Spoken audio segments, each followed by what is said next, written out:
Assalamualaikum warahmatullahi wabarakatuh. Halo semuanya, perkenalkan nama aku Riza. Di sini aku sebagai tutor dari manajemen keuangan untuk ICT. Nah, di sini aku bakal jelasin untuk video tutorial kelas manajemen keuangan untuk ICT di semester ganjil 2021. Nah, biar nggak lama lagi nih, yuk kita langsung masuk ke tutorial kelasnya. Nah, yang pertama nih ada soal nih. Nah, ini kita bakal membahas soal yang pertama.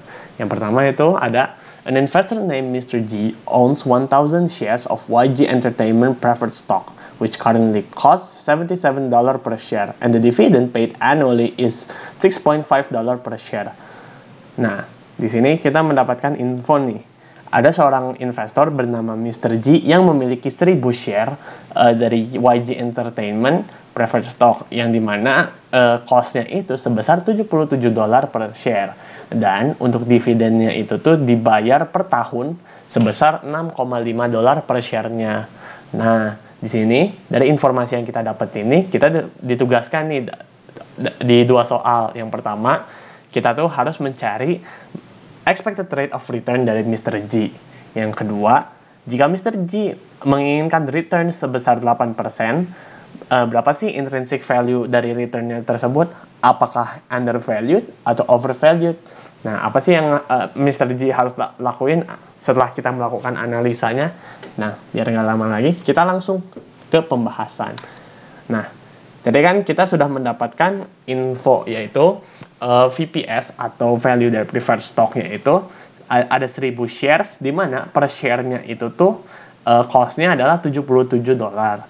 Nah, untuk dividennya itu sendiri yaitu $6,5 per share-nya. Nah, kita langsung ke yang pertama, yaitu expected rate of return. Nah, untuk mencari expected rate of return, kita menggunakan rumus VPS, yaitu VPS itu atau value of preferred stock itu sama dengan dividen dibagi dengan expected rate of return. Nah, kita kan sudah mendapatkan nih info bahwa untuk VPS-nya itu sendiri itu cost-nya itu kan $77. Nah, untuk dividennya sendiri kita sudah mendapatkan nih 6,5. Nah, kita kan di sini ingin mencari expected rate of return-nya itu. Maka kita caranya yaitu kita melakukan kali silang terhadap expected rate of return-nya dengan $77-nya. Maka kita mendapatkan nih expected rate of return itu sama dengan $6,5 dibagi dengan $77. Nah, maka hasilnya menjadi 0,0844 atau sama dengan 8,44%. Nah, itu adalah jawaban untuk pertama. Jadi, expected rate of return Mr. G itu sebesar 8,44%. Nah, kita langsung ke yang kedua. Yang kedua adalah kita ingin mencari intrinsic value-nya, di mana value itu rumusnya adalah dividen dibagi dengan required rate of return. Nah, dividennya kan kita sudah dapatkan sebesar 6,5. Dan juga untuk required rate of return-nya itu sendiri, kita juga tadi sudah mendapatkan infonya dari soal, yaitu sebesar 8%. Nah, tinggal kita masukin nih ke rumusnya, yaitu 6,5 dibagi dengan 8%. Maka sama dengan 6,5 dibagi 0,08. Maka intrinsic value-nya itu sebesar $81,25. Nah, jadi konklusi yang bisa kita ambil adalah si stoknya ini tuh undervalued, dan kita harus membeli stoknya ini karena expected return-nya yaitu sebesar 8,44% itu lebih baik ketimbang required rate of return-nya sebesar 8%. Atau kita bisa sebut bahwa karena cost-nya ini tuh kurang dari $81,25. Jadi inilah untuk pembahasan soal yang pertama. Selanjutnya kita akan memasuki soal yang kedua. Nah, ini soal yang kedua, kita akan membahas tentang average price. Nah, given the average price per month of PTSR from January 2020 to August 2020 as follows. Nah, di sini kita sudah mendapatkan nih stock price dari tiap bulannya. Nah, ini tuh dari bulan Januari sampai dengan Agustus 2020. Di mana bulan Januari stock price-nya sebesar 1.450, di bulan Februari sebesar 1.455, di bulan Maret sebesar 1.455, bulan April sebesar 1.330, di bulan Mei sebesar 1.295, di bulan Juni sebesar 1.370, bulan Juli sebesar 1.390, dan di bulan Agustus sebesar 1.500. Nah, dari data yang kita sudah dapatkan nih, kita ditugaskan untuk mencari yang pertama adalah expected return per bulannya. Yang kedua, kita perlu mencari average return dari PTSR itu sendiri. Yang ketiga, kita harus mencari risk value dari PTSR-nya. Dan yang terakhir adalah kita membuat konklusi dari nilai yang kita dapatkan dari A dan juga C. Nah, kita langsung masuk ke pembahasannya.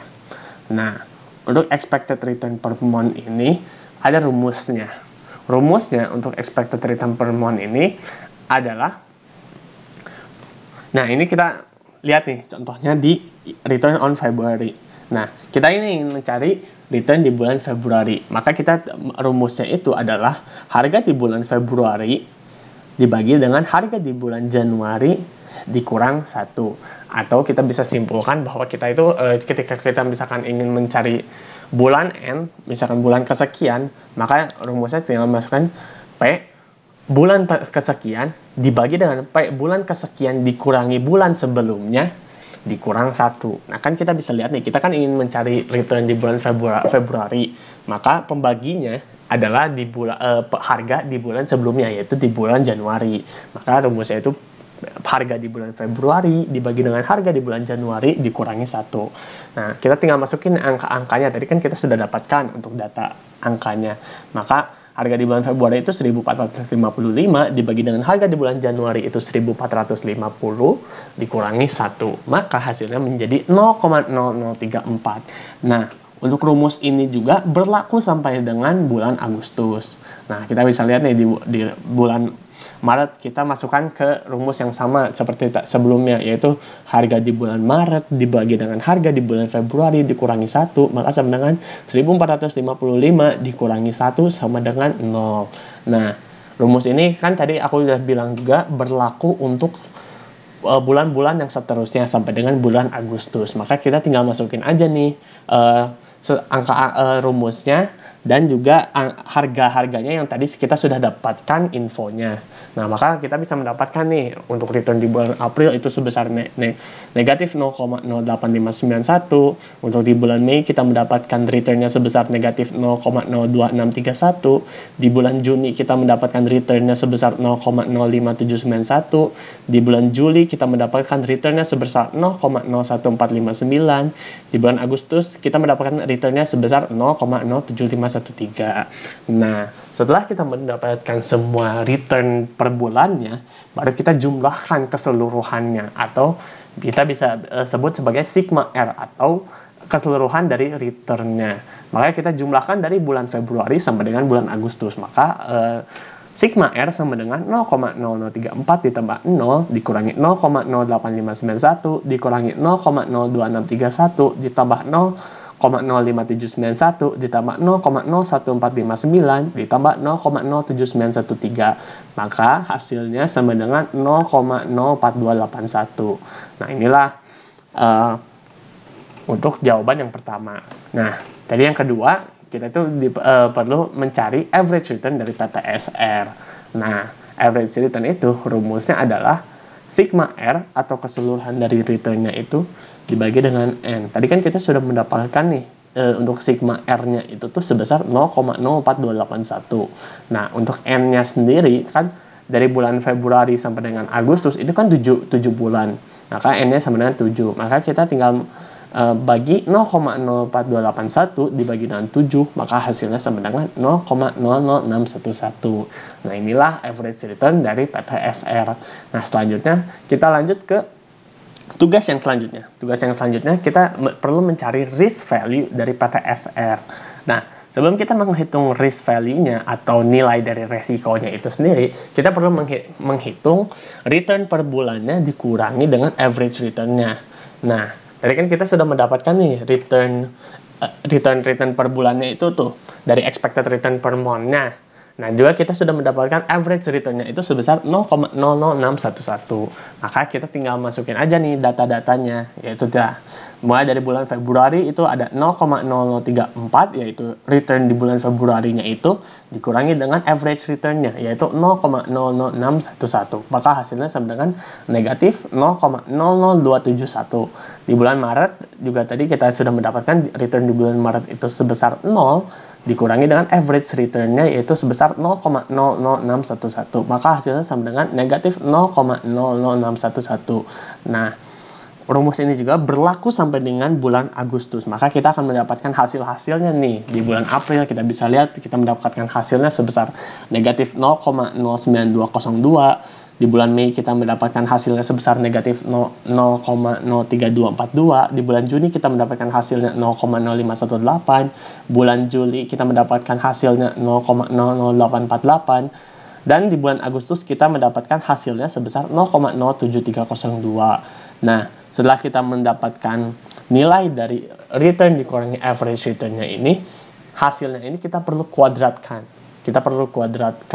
Nah, maka untuk di pekuadratan ini kita ambil hasilnya itu ya. Untuk bulan Februari kan kita mendapatkan nih hasil dari return dikurangi average returnnya itu kan negatif 0,00271. Nah, kita kuadratkan hasilnya itu, maka hasilnya menjadi 0,0000734. Nah, sama juga untuk bulan selanjutnya di bulan Maret kan tadi kita mendapatkan hasilnya sebesar negatif 0,00611. Nah, maka kita kuadratkan hasilnya menjadi 0,00003733. Berlaku juga untuk bulan-bulan selanjutnya. Di bulan April tadi kita mendapatkan hasilnya negatif 0,09202, maka hasilnya menjadi 0,008467. Di bulan Mei kita mendapatkan hasilnya 0,001051. Bulan Juni kita mendapatkan hasilnya sebesar 0,002683. Di bulan Juli kita mendapatkan hasilnya sebesar 0,00007191. Dan di bulan Agustus kita mendapatkan hasilnya sebesar 0,005331. Nah, hasil dari pengkuadratan ini kita jumlahkan semuanya nih. Kita jumlahkan semuanya dari bulan Februari sampai dengan Agustus, maka kita akan mendapatkan hasilnya sebesar 0,01764. Nah, hasil dari sigma return dikurangi average return kuadrat ini baru kita gunakan untuk menghitung risk value-nya itu. Nah, yang dimana kita akan lanjut ke progres yang selanjutnya, yaitu menghitung risk value-nya. Nah, risk value ini rumusnya itu sama dengan standard deviation atau standar deviasi, di mana rumusnya dari standar deviasi ini adalah akar dari sigma R dikurangi return dikurangi average return dikuadratkan dibagi dengan N dikurang 1. Tadi kan kita sudah mendapatkan untuk hasil dari sigma return dikurang average return dikuadratkan ini hasilnya adalah 0,01764. Nah, untuk N-nya kan tadi kita mendapatkan N-nya itu 7, maka 7 dikurangi 1. Nah, lalu hasilnya akan menjadi akar dari 0,01764 dibagi 6, maka hasilnya adalah akar dari 0,00294. Maka kita akan mendapatkan hasilnya sebesar 0,05422 atau sama dengan 5,42%. Nah, kita mendapatkan nih, jadi untuk risk value dari PTSR ini tuh sebesar 5,42% untuk risknya. Nah, selanjutnya kita membuat konklusinya nih. Nah, jadi konklusi yang bisa kita dapatkan adalah expected return dari PTSR ini dari bulan Januari 2020 sampai dengan Agustus 2020 ini tuh mengalami penurunan nih di awal-awal bulan. Namun pada akhir bulan angkanya itu meningkat. Untuk average return dari PTSR itu sendiri sebesar 0,00611 dan juga untuk nilai resiko atau risk value-nya dari PTSR ini sebesar 5,42%. Nah, jadi inilah untuk pembahasan untuk soal yang kedua. Nah, selanjutnya kita masuk ke soal yang ketiga. Nah, di soal ketiga ini kita mendapatkan informasi mengenai financial record dari PT Letakin di tahun 2020. Ya, seperti kita bisa lihat di tabel berikut, ada informasi mengenai accounts payable sebesar 5.000, accounts receivable sebesar 9.800, accumulated depreciation of buildings and equipment sebesar 34.000, cash sebesar 17.300, common stock sebesar 45.000, cost of goods sold atau COGS sebesar 6.300, dan seterusnya sampai dengan taxes sebesar 20%. Nah, dari data-data ini, kita itu diminta untuk yang pertama membuat income statement dari informasi yang telah diberikan. Yang kedua, kita membuat balance sheet dari informasi yang diberikan, dan juga kita menghitung aset manajemen rasio, dan juga kita memberikan analisis dari rasio-rasionya itu. Nah, kita langsung ke pembahasan yang pertama untuk income statement-nya. Nah, di sini ada income statement dari informasi yang telah diberikan tadi. Nah, ini untuk urutannya. Urutannya itu dimulai dari sales, kemudian kita lanjut ke COGS, ketiga ada gross profit, lalu ini ada operating expense, yang dimana operating expense itu terdiri dari berdasarkan dalam data kita tuh cuman hanya terdiri dari dua, yaitu ada general admin expense dan juga depreciation. Kemudian ada EBIT, lalu ada interest charge, di mana interest charge kita ini hanya ada interest expenses sebesar 900 ya. Lalu kemudian ada EBT, kemudian ada taxes sebesar 20% dan net income. Nah, gimana sih cara menghitungnya? Nah, ini untuk urutannya nih. Nah, cara menghitung untuk income statement ini, ya kita mulai dari salesnya dulu. Nah, ini kan sales ada sebesar 13.100 dan juga ada COGS sebesar 6.300. Nah, lalu kan selanjutnya ada gross profit nih. Cara mendapatkan gross profit itu kita mengurangi sales dengan COGS-nya itu. Jadi 13.100 dikurangi 6.300, maka hasilnya menjadi 6.800. Nah, 6.800-nya ini adalah gross profit atau biasa kita sebut dengan profit kotor. Nah, kemudian setelah mendapatkan gross profit ini, kan kita itu punya expenses atau beban atau biaya biasa disebutnya. Nah, ini tuh di dalam expensesnya itu kita memiliki dua expenses, ya. Yang pertama ada general admin expenses sebesar 850 dan juga depreciation expenses sebesar 500. Nah, kemudian kita jumlahkan keduanya ini, maka akan menjadi total operating expenses sebesar 1.350. Kemudian gross profit yang tadi kita telah dapatkan, ini kita kurangi terlebih dahulu dengan total operating expenses-nya. Berarti 6.800 dikurangi 1.350, maka hasilnya akan menjadi 5.450. Nah, 5.450 ini adalah EBIT atau biasa diketahui dengan earning before interest and taxes. Atau bisa dibilang pendapatan sebelum interest atau biasa interest dan juga taxes. Nah, kita ini mendapatkan EBIT-nya itu sebesar 5.450. Dan sesuai di data yang tadi kita dapatkan, ada interest charge-nya juga. Interest charge-nya itu tuh hanya ada interest expenses. Nah, interest expenses-nya ini tuh sebesar 900. Karena hanya cuma ada satu, maka bisa kita langsung simpulkan bahwa ini tuh adalah total interest charge-nya sebesar 900. Nah, EBIT tadi kita kurangi 5.450, kita kurangi dengan interest charge-nya itu. Maka 5.450 dikurangi 900, maka hasilnya menjadi 4.550. Yang dimana 4.550 ini adalah EBT atau earning before tax. Kenapa jadi EBT? Karena kan tadi kita sudah kurangi EBIT-nya itu dengan interest-nya. Maka sekarang namanya itu menjadi EBT atau earning before tax. Atau bisa dibilang pendapatan sebelum pajak. Nah, kan tadi kita mendapatkan data juga bahwa ada tax atau pajak sebesar 20%. Nah, 20%-nya ini kita kalikan dengan EBT-nya ini, 4.550 dikali dengan 20%, maka hasilnya menjadi 910. Nah, 910-nya ini kita kurangi dengan EBT-nya, maka EBT atau 4.550 dikurangi 910, maka hasilnya menjadi 3.640. Nah, barulah 3.640 ini adalah pendapatan bersih atau net income dari perusahaannya tersebut. Nah, ini untuk yang pertama untuk income statement. Nah, selanjutnya kita akan lanjut ke bagian balance sheet.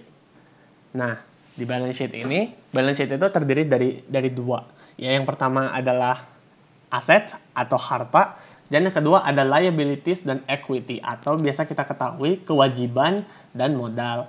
Nah, kita pertama ke aset terlebih dahulu. Nah, di aset kan tadi sudah didapatkan juga data-datanya dari tabel yang pertama. dari tabel soalnya. Nah, kita masukin nih ke apa aja sih yang masuk ke dalam aset tuh. Yang pertama ada cash sebesar 17.300, kedua ada account receivable atau biasa kita kenal dengan piutang sebesar 9.800, kemudian ada inventories sebesar 6.500. Nah, kemudian kita jumlahkan ini semua, 17.300 ditambah 9.800 ditambah 6.500 maka menjadi 33.600. Nah, 33.600 ini kita sebut dengan total current asset atau biasa kita kenal dengan total aset lancar. Nah, kemudian kan di data juga kita mendapatkan ada building dan equipment sebesar 122.000 dan juga ada akumulasi depresiasinya itu sebesar 34.000. Maka kita pertama-tama jumlahkan keduanya. Berarti 122.000 dari building dan equipment-nya ini dikurangi dengan 34.000 dari depresiasinya. Maka untuk net building dan equipment atau kita bisa sebut dengan net fixed asset atau bisa kita sebut dengan harta tetap itu sebesar 88.000. Nah, untuk total asetnya kita jumlahkan dari total current asset dijumlahkan dengan net building dan equipment-nya. Berarti 33.600 ditambah 88.000 hasilnya menjadi 121.600. Nah, ini adalah total asetnya.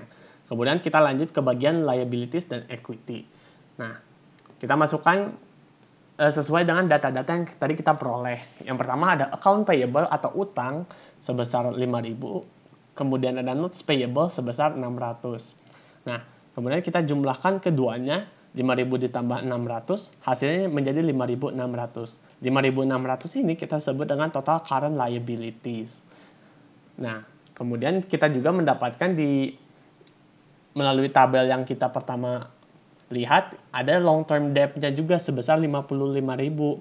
Maka kita tinggal jumlahkan nih total current asset dengan total long term debt-nya itu 5.600 ditambah 55.000 hasilnya menjadi 60.600. Nah, 60.600 ini kita sebut sebagai total liabilities atau total dari kewajibannya tersebut. Kemudian kita lanjut ke bagian equity-nya. Nah, di equity itu ada common stock lalu sebesar 45.000, kemudian ada retained earnings sebesar 16.000. Nah, maka kita tinggal jumlahkan aja nih untuk equity-nya. 45.000 ditambah 45.000 ditambah 16.000, maka hasilnya menjadi 61.000. Ini untuk total stockholders equity-nya. Nah, untuk liabilities dan equity-nya, totalnya kita jumlahkan dari total liabilities-nya dan juga total stockholders equity-nya. Maka 60.600 ditambah 61.000 hasilnya menjadi 121.600 untuk total liabilities dan equity-nya. Nah, dari assets dan juga liabilities dan equity, kita bisa melihat total assets dan juga total liabilities dan equity-nya ini jumlahnya sama keduanya, yaitu 121.600. Nah, kita bisa konklusikan bahwa kita sudah mendapatkan jawaban yang benar. Nah, untuk balance sheet ini perlu diketahui bahwa kita itu harus memastikan bahwa untuk total aset dan juga total liabilities dan equity-nya ini jumlah keduanya itu harus sama. Harus sama. Tidak boleh berbeda antara yang satu. Jadi kita tidak boleh beda nih, misalkan asetnya ini 111.600, tapi total liabilities dan equity-nya ini 121.600. Itu kan keduanya tidak balance ya. Maka itu tidak bisa, berarti maka ada kesalahan nih kemungkinan dalam penghitungannya begitu. Jadi perlu diingat bahwa balance sheet itu antara total aset dan juga total liabilities dan equity-nya ini wajib untuk balance dua-duanya atau seimbang antara keduanya. Nah, kita lanjut ke rasio. Nah, yang terakhir ini kan tadi kita disuruh untuk menghitung aset manajemen rasionya. Nah, aset manajemen rasio ini tuh ada 4. Yang pertama ada total asset turnover, kedua ada fixed assets turnover, 3 ada account receivable turnover, dan 4 itu ada inventory turnover. Nah, yang pertama kita ke total asset turnover-nya dulu. Total asset turnover itu rumusnya adalah sales dibagi dengan total asset. Nah, kita kan tadi sudah mendapatkan bahwa salesnya itu tuh sebesar 13.100 dan untuk total asetnya itu sebesar 121.600. Maka 13.100 dibagi dengan 121.600, maka hasilnya itu menjadi 0,108 times. Nah, ini apa sih maksudnya 0,108 times tuh?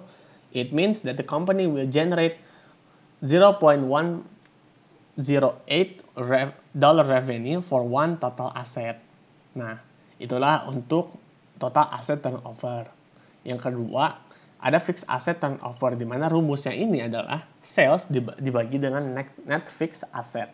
Nah, jadi kita sudah mendapatkan juga untuk net fixed asset itu sebesar 88.000. Maka kita tinggal masukin aja nih ke datanya, yaitu 13.100 dibagi dengan 88.000, hasilnya menjadi 0,149 times. Nah, ini maksudnya itu adalah it means that the company generate 0.1449 times more sales than the net book value of the assets. Nah, yang ketiga ada accounts receivable turnover. Account receivable turnover itu rumusnya adalah credit sales dibagi dengan account receivables. Nah, untuk sales ini kita nggak perlu khawatir karena sales ini kan jumlahnya sama ya, maksudnya kita nggak perlu khawatir karena ini apakah credit sales dengan sales itu berbeda. Itu enggak, itu untuk jumlahnya itu sama.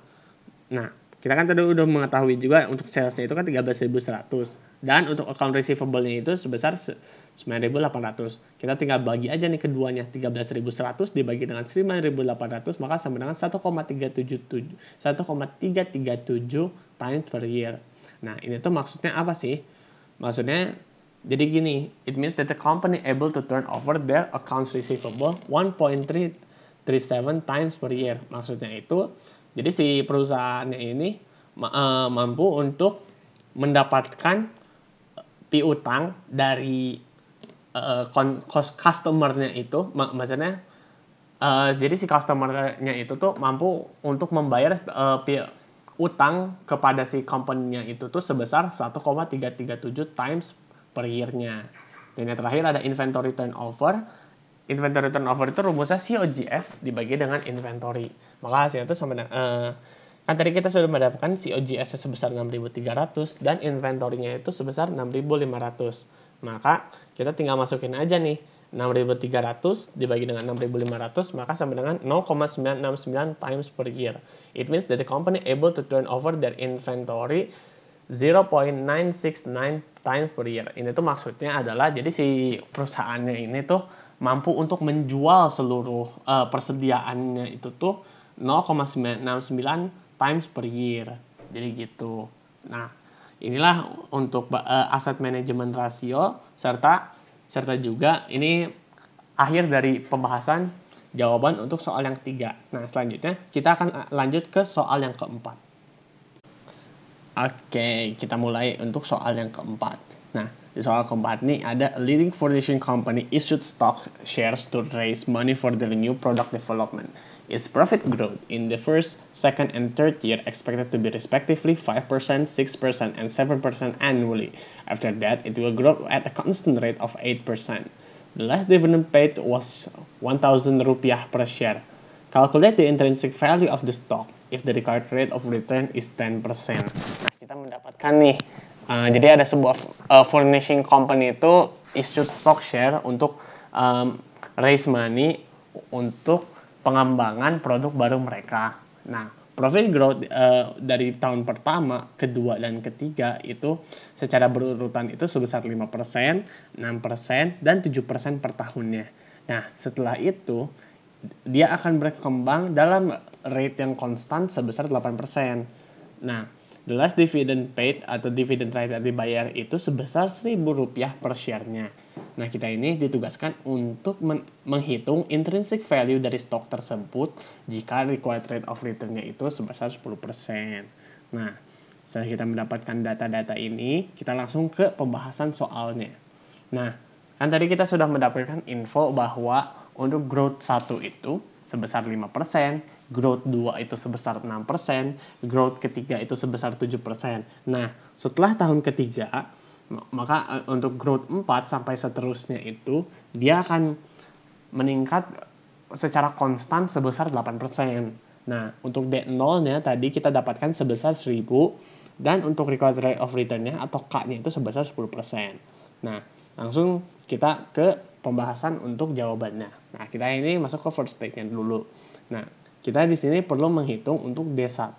Cara menghitung D1 itu simple. Rumusnya itu sama dengan D0 dikali 1 ditambah growth 1. Maka hasilnya itu sama dengan 1000 dikali 1,05 yang menjadi hasilnya itu adalah 1050. Kemudian kita menghitung dari D2-nya. D2 itu ada dua rumus untuk D2.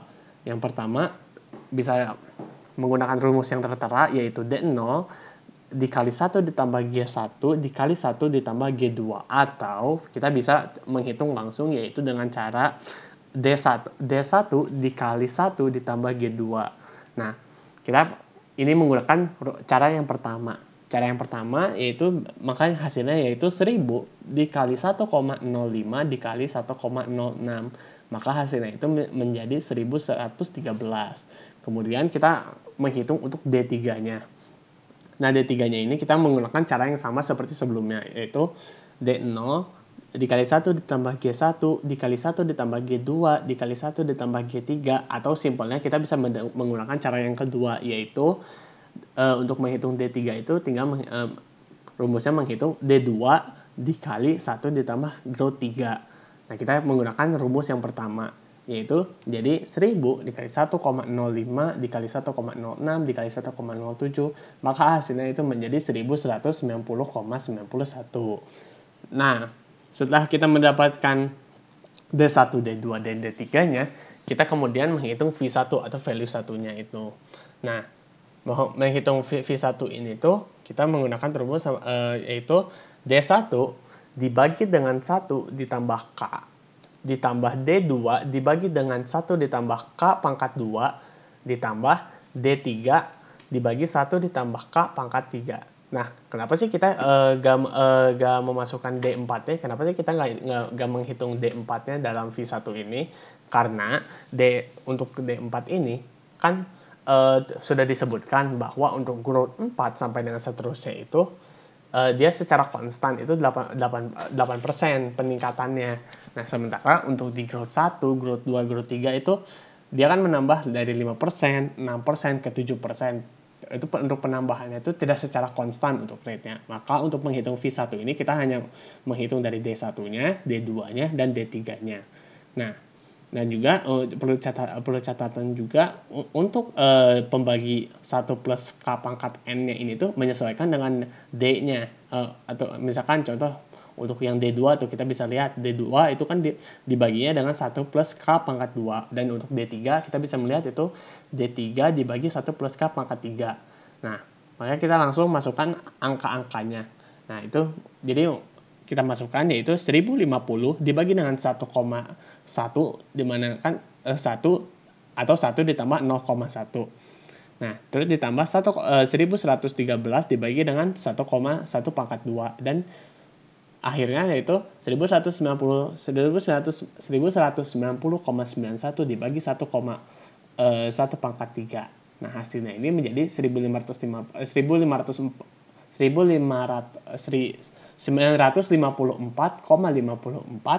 ditambah 919,83 ditambah 894,74. Maka hasilnya akan menjadi 2769,11. Nah, ini adalah untuk V1-nya. Kemudian kita memasuki second stage. Nah, untuk menghitung kita pertama-tama kita menghitung dulu D4-nya. D4 itu kita bisa menggunakan cara yang sama untuk menghitung D1, D2, dan D3. Nah, di sini kita pakai rumus yang simple, yaitu D3 dikali 1 ditambah growth 4. Maka kita kan sudah tahu untuk D3 itu sebesar 1190,91. Nah, kemudian dikali 1,08 atau 1 ditambah 0,08. Nah, maka hasilnya itu menjadi 1286,1828. Itu untuk D4-nya. Kemudian kita di sini menghitung untuk V3-nya. Nah, di sini ada perbedaan rumus antara untuk menghitung V3 dan V1. Nah, seperti yang bisa kita lihat, untuk di V1 itu kita untuk D-nya itu kita dibagi dengan 1 plus K. Namun di sini dalam menghitung V3 kita tuh hanya perlu untuk menghitung dari D4, dan kita bisa lihat untuk dari pembaginya itu K dikurang G4. Mengapa demikian? Karena kan tadi sudah disebutkan juga bahwa untuk growth keempat sampai seterusnya itu dia itu kan akan berkembang secara konstan sebesar 8%. Makanya kenapa rumusnya juga menjadi D4 dibagi dengan K dikurang G4. Jadi seperti itu untuk penjelasannya kenapa untuk rumus penghitungan V3 dan V1 itu berbeda. Nah, kita langsung masukin aja nih untuk nilai-nilainya. Tadi kan kita sudah mendapatkan untuk D4 itu sebesar 1286,1828 dibagi dengan K-nya itu sebesar 10%, dan untuk G4 itu sebesar 8%. Maka 1286,1828 dibagi dengan 10% dikurang dengan 8%. Maka hasilnya itu sama dengan 1286,1828 dibagi 0,02 atau dibagi dengan 2%. Maka hasilnya itu sama dengan 64.309,14. Nah, setelah kita mendapatkan hasil dari V3, kita menghitung VCS 3 atau Value Common Stock 3. Value Common Stock 3-nya. Udah menghitung Value Common Stock 3 itu rumusnya itu V3 dibagi dengan 1 plus K pangkat 3.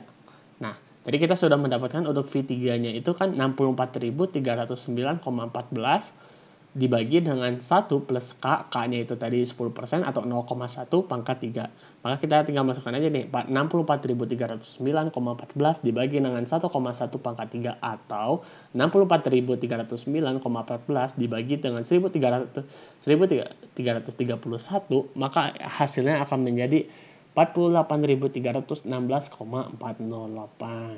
Nah, kita sudah mendapatkan value common stock ketiga itu sebesar 48.316,408. Nah, kan tadi kita ditanya untuk intrinsic value-nya. Intrinsic value dari common stock-nya itu. Nah, itu tuh kita tinggal menghitungnya itu tuh adalah VCS 0. Di mana VCS 0 ini kita bisa dapatkan hasilnya itu dari V1 ditambah dengan VCS 3. Tadi kita kan sudah mendapatkan untuk V1-nya itu kan sebesar 2.769,11 dan untuk VCS 3-nya itu sebesar 48.316,408. Nah, kita tinggal jumlahkan aja nih keduanya. Jadi 2.769,11 ditambah dengan 48.316,408, maka hasilnya itu sama dengan 51.085,518. Nah, jadi kita bisa simpulkan untuk intrinsic value-nya itu, untuk intrinsic value dari common stock-nya itu menjadi 51.085,518. Nah, begitu untuk pembahasan soal yang keempat. Sekarang kita lanjut ke soal yang kelima. Oke, sekarang kita lanjut ke soal yang kelima. Nah, di soal kelima ini kita akan menghitung mengenai bond valuation. Nah, ini ada soal yaitu a bond with a par value of $2,000 and an annual interest payment of $240. Assuming maturity in the next 5 years, count. The first one is VB with KB of 10%, and the second one is VB with KB of 14%. Nah, jadi di sini kita ada sebuah bond dengan par value-nya itu sebesar $2,000 dan dia itu memiliki annual interest payment of $240. Nah, kita assuming atau asumsikan maturity-nya itu 5 tahun ke depan. Nah, kita tuh perlu menghitung bond valuation dengan required rate of return-nya itu sebesar 10% dan bond valuation dengan required rate of return-nya itu sebesar 14%. Nah, kita sudah mendapatkan datanya. Nah, jadi kita mendapatkan data untuk par value-nya sebesar $2,000, untuk N-nya itu selama 5 tahun, untuk C atau kuponnya itu sebesar $240, untuk required rate of return yang A itu 10% dan required rate of return untuk soal B itu sebesar 14%. Nah, formula untuk menghitung bond valuation atau VB itu adalah kupon dalam kurung satu dikurang dalam kurung 1 ditambah KB atau required rate of return-nya itu pangkat negatif N dibagi dengan KB ditambah par value dibagi 1 ditambah required rate of return pangkat N. Nah, kita langsung aja masuk ke pembahasan soalnya. Nah, ini kan tadi kita sudah mendapatkan datanya untuk informasi yang kita perlukan. Kita bisa langsung nih jawab untuk soalnya. Yang pertama yaitu VB dengan required rate of return sebesar 10%. Nah, tadi kita tinggal masukin aja nih untuk rumus data-datanya ini ke dalam rumusnya. Berarti VB sama dengan C dalam pangkat dalam kurung 1 dikurang 1 dalam kurung 1 ditambah required rate of return-nya pangkat negatif N dibagi dengan required rate of return ditambah dengan par value dibagi dengan 1 dalam kurung 1 ditambah required rate of return pangkat N. Maka VB yaitu sama dengan kan tadi kuponnya $240. Kemudian dikali 1 dikurang dalam kurung 1 ditambah 10%, 10% itu required of return-nya, pangkat negatif 5, karena kan N-nya itu 5, dibagi dengan 10%, kemudian ditambah dengan par value sebesar $2.000 dibagi dengan 1 ditambah 10%, pangkat 5. Maka VB-nya itu sebenarnya $240 dikali dengan 1 dikurang 0,6209 dibagi dengan 0,1 ditambah dengan $2.000 dibagi dengan 1,6105. Maka kita tinggal langsung hitung aja nih. Nah, berarti kita mendapatkan VB itu sama dengan $240 dikali dengan 3,791 ditambah 1.241,85. Maka kita tinggal kali aja nih untuk keduanya. Kita tinggal kali 240 dikali dengan 3,791 ditambah 1.241,85. Maka untuk bond valuation yang pertama dengan required rate of return sebesar 10% itu kita mendapatkan hasilnya yaitu $2.151,69 untuk yang pertama. Nah, yang kedua ini dengan required rate of return-nya itu sebesar 14%. Kita menggunakan rumus yang sama yaitu kupon dikali 1 dikurang dalam kurung 1 ditambah required rate of return pangkat negatif N dibagi dengan required rate of return-nya ditambah dengan par value dibagi dengan 1 ditambah required rate of return pangkat N. Nah, kita tinggal masukin aja nih untuk data-datanya tadi. Untuk kuponnya $240. Nah, untuk required rate of return-nya itu sebesar 14%. Dan untuk par value-nya itu sebesar $2.000. Dan juga untuk N-nya itu 5. Kita tinggal masukkan ke dalam rumus. Nah, lalu kita hitung dan kita akan mendapatkan VB sama dengan $240 dikali dengan 1 dikurang 0,519368 dibagi dengan 0,14 ditambah $2.000 dibagi dengan 1,92541. Nah, lalu kita mendapatkan hasilnya yaitu VB itu sama dengan 240 dikali dengan 3,433 ditambah 1038,74. Nah, kita tinggal kali 240-nya itu, lalu kita tambahkan dengan 1038,74. Maka hasilnya untuk bond valuation yang kedua dengan required rate of return sebesar 14% itu menjadi 1862,66. Nah, kita telah mendapatkan dua valuation-nya ini. Yang pertama itu yang A itu dengan required rate of return sebesar 10% dan yang kedua ini dengan required rate of return-nya itu sebesar 14%. Nah, kita sudah mendapatkan bond valuation untuk keduanya. Nah, selanjutnya kita akan lanjut ke soal yang terakhir, yaitu soal ke-6. Nah, di soal ke-6 ini kita mendapatkan soal yaitu dividend policy of Scorpio Incorporated has been recently changed to pay out 40% of its earning to shareholders. The company has just paid dividend of $3 per share. Nah, jadi kita mendapatkan soal nih.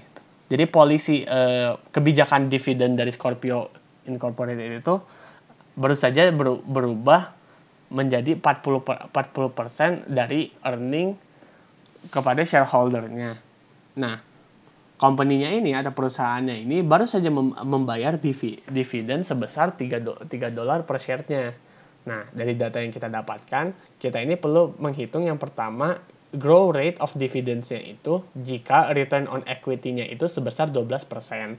Dan kita perlu menghitung cost of equity capital-nya jika market price atau harga pasarnya itu. Harga pasar dari Scorpio Inc. share-nya itu tuh sebesar $50. Nah, kita lanjut untuk pembahasan dari jawabannya. Nah, kan tadi kita sudah mendapatkan untuk dividend payout-nya itu sebesar 40%.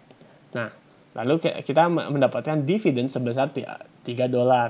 Nah, lalu kita perlu menghitung R. R-nya ini kita bisa dapatkan dari 1 dikurang dividen payout percentage rate-nya. Maka tinggal kita hitung aja, 1 dikurang 40%. Maka hasilnya itu menjadi 60%.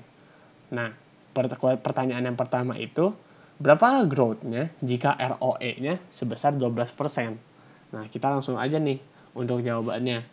Nah, growth-nya itu tuh kita bisa dapatkan untuk rumusnya, yaitu growth itu sama dengan return on equity dikali dengan R. Nah, kita kan sudah mengetahui ROE-nya itu sebesar 12% dan untuk R-nya ini sebesar 60%. Jadi kita tinggal kalikan aja 12% dikali dengan 60%. Maka hasilnya itu sama dengan 7,2%. Itu untuk growth-nya. Lalu yang kedua adalah berapakah cost of equity capital-nya jika harganya itu sama dengan $50. Untuk menghitung cost of equity capital itu, rumusnya adalah dividen dibagi dengan price ditambah growth-nya. Maka kita kan sudah mendapatkan bahwa dividennya itu sebesar $3. Untuk price-nya itu tadi sebesar $50 dan untuk growth-nya itu sebesar 7,2%. Maka kita bisa masukkan langsung ke rumusnya, yaitu $3 dibagi dengan $50 ditambah 7,2%. Maka hasilnya menjadi 13,2% untuk cost of equity capitalnya.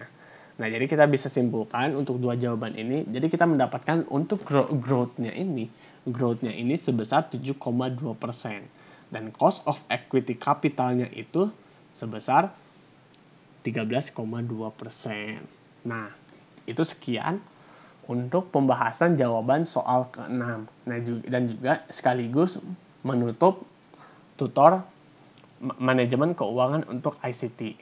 Nah, sekian untuk penjelasan mengenai pembahasan soal-soal tutor manajemen keuangan ICT. Mohon maaf bila ada kekurangan dalam penyampaian ataupun misalkan ada kekurangan ketika menjelaskan.